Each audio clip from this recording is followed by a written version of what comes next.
Hello everyone, Hare Krishna to all of you. तो आज है हमारा अल्टीमेट हेल्थ चैलेंज का डे 13 एंड आज हम अगेन हैबिट 4 के बारे में डिस्कस करने वाले हैं, सेलिब्रेट मूवमेंट। सो इसके पहले मैं आप लोगों को ये बता दूं कि हमारा एक न्यू 28 डेज योगा प्रैक्टिस का चैलेंज आ रहा है 1 मई से। सो आप लोग उसके लिए प्रिपेयर हो जाएं बहुत जल्दी। सुबह 6 बजे वीडियोस प्रीमियर होंगे एंड उसका बैकअप में बहुत अच्छे से प्रिपरेशन चल रहा है। तो आई होप कि वो प्रैक्टिस को बहुत एंजॉय करेंगे एंड जो नेक्स्ट मंथ होने वाला है वो हैबिट बिल्डिंग के लिए हम काम करेंगे। नेक्स्ट 28 डेज के लिए हम सिर्फ 10 मिनट योग प्रैक्टिस करके इस हैबिट को बिल्ड करेंगे। सो आज देखते हैं कि अल्टीमेट हेल्थ चैलेंज के डे 13 में हमने क्या सीखा। तो आज मैं बताने वाली हूँ आपको कि हमने 5 एलिमेंट्स के बारे में सीखा जिससे हमारी बॉडी बनी हुई है। एंड ये 5 एलिमेंट्स क्या है? Earth, water, fire, air and space. So जो अर्थ वाला जो एलिमेंट है हमारी बॉडी में से जो मसल और बोन्स होता है उसको रिप्रेजेंट करता है। वाटर एलिमेंट होता है जो भी हमारी बॉडी में ब्लड, सलाइवा, यूरिन, ये स्वेट, ये सब हमारे वाटर एलिमेंट को रिप्रेजेंट करता है। उसके बाद होता है फायर जो कि हमारी जठर अग्नि, जो कि हमें भूख जिसे बोल सकते हो सिंपल लैंग्वेज में। सो जो जठर अग्नि होती है उसको अग्नि एलिमेंट और फायर एलिमेंट रिप्रेजेंट करता है। उसके बाद होता है एयर एलिमेंट। सो एयर एलिमेंट जहाँ पे भी हम लाइक ऑक्सीजन अभी ले पा रहे हैं, ब्रेथ इन और ब्रीथ आउट कर पा रहे हैं, ये हमारा एयर एलिमेंट को रिप्रेजेंट करता है। एंड उसके बाद होता है लास्ट स्पेस और आकाश एलिमेंट, जो भी जहाँ पे भी हमारी बॉडी में हॉलोनेस है। फॉर एग्जाम्पल हम यहाँ से हमारे एक खाने की नली होती है और एक हमें जहाँ से हम ब्रीथ इन और ब्रीथ आउट करते हैं, तो ये जो नली है उसमें थोड़ा स्पेस है और वो जो स्पेस है वो स्पेस एलिमेंट को रिप्रेजेंट करता है। और ज़रूरी नहीं है, बहुत सारी हमारी बॉडी में और भी जगह है जहाँ पे हल्का जो भी स्पेस होता है थोड़ा बहुत भी, उसे स्पेस जो एलिमेंट है वो रिप्रेजेंट करता है। तो इनमें से हमने सारी चीज़ें डिस्कस करी है कि कैसे हम इन सारे 5 एलिमेंट्स को बैलेंस कर सकते हैं। मोस्टली हमारे बॉडी में जितनी भी बीमारियां होती हैं इन 5 एलिमेंट्स के इम्बैलेंस की वजह से होती है और उसके हम 3 डोसाज बनते हैं, वात, पित्त, कफ। और जब ये 5 एलिमेंट इम्बैलेंस होते हैं तब जाके वात, पित्त, कफ बनते हैं। और हम सबकी बॉडी का एक टाइप होता है। जैसे मैं अपनी बॉडी का टाइप का बात करूँ तो मेरी बॉडी वात टाइप की है, बट इसका मतलब ये नहीं है कि इसमें एलिमेंट्स नहीं होते, सारे के सारे एलिमेंट्स होते हैं। बट एक एलिमेंट जो कि ज़्यादा होता है उसकी वजह से वो वात दोष को रिप्रेजेंट करता है।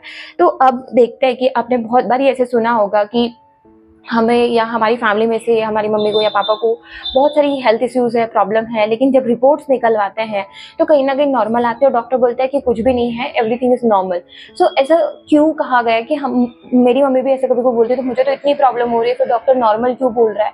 तो उस टाइम पे क्या होता है ना, आजकल के जो डॉक्टर्स है देखो गलत नहीं है, बट ये है कि वो जो है ये 5 एलिमेंट्स जो है उनको नहीं बता सकते कि किस में से इन 5 एलिमेंट्स में से कौन सा जो एलिमेंट है वो इम्बैलेंस है। और ये जो बता सकते हैं ओनली नाड़ी शोधन डॉक्टर ही बता सकते हैं। हमारी नाड़ी चेक करके यहाँ से भी नहीं, कहीं से भी चेक करके बता सकते हैं, बट मोस्टली यहीं से हमारी नाड़ी चेक करते हैं एंड देखते हैं कि हमारी बॉडी में कौन सा दोष जो है इम्बैलेंस है। तो जब हमारे दोषास इम्बैलेंस होते हैं तब हमें कोई ना कोई हेल्थ इश्यूज होता है। अब देखते हैं कि इन दोषास को बैलेंस कैसे करना है। तो सबसे पहला है हमारा अर्थ एलिमेंट। अर्थ एलिमेंट बनाने के लिए हमारी बॉडी किसको रिप्रेजेंट करता है? बोन्स को एंड मसल को। तो इसके लिए क्या करना चाहिए बैलेंस करने के लिए? Eating pure living wholesome plant based food जो कि हमारे डायरेक्ट धरती माँ से आता है, वो हमारे अर्थ एलिमेंट को बैलेंस करेगा। दूसरा है वाटर एलिमेंट। वाटर एलिमेंट का मतलब होता है कि हमें ऐसा लगता है कि हम सिर्फ ज़्यादा पानी पिएंगे तो वाटर जो एलिमेंट है वो बैलेंस हो जाएगा। नहीं, सिर्फ पानी पीने से नहीं होगा, पानी तो पीना ही है, बट इसके साथ ऐसा नहीं कि सिर्फ पानी पी रही हैं। आप लिक्विड डाइट ले सकते हैं, एवरीडे नहीं लेना है, आप ले सकते हैं, ठीक है।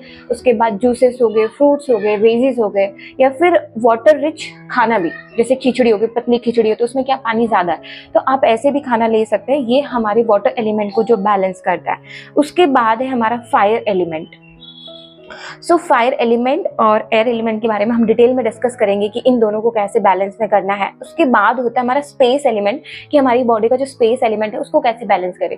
सो कभी कभी हमें फास्टिंग करना चाहिए, कभी कभी, ठीक है, डिपेंड करता है पर्सन टू पर्सन पे। अभी मैं उसके बारे में बात नहीं करूँगी, बट फास्टिंग भी बहुत ज़्यादा ज़रूरी है। जब हम फास्टिंग करते हैं तो हमारा जो स्पेस एलिमेंट होता है वो कहीं ना कहीं बैलेंस होता है, ठीक है। इसके अलावा हम अर्ली डिनर कर सकते हैं, वो भी हमारी बॉडी के जो स्पेस एलिमेंट है उसको बैलेंस करता है। अब हम देखते हैं कि जो एयर एलिमेंट है, हम डेली लाइफ में क्या ऐसा करें कि हमारी एयर एलिमेंट जो है वो बैलेंस में रहे, और जितनी भी बीमारियां हैं, most of the problems almost, जो हमारे वायु जब इम्बैलेंस होता है तो, और ऑलमोस्ट सब लोगों की जो वायु है वो इम्बैलेंस ही है, क्योंकि हमारी लाइफस्टाइल इतनी खराब है इसकी वजह से।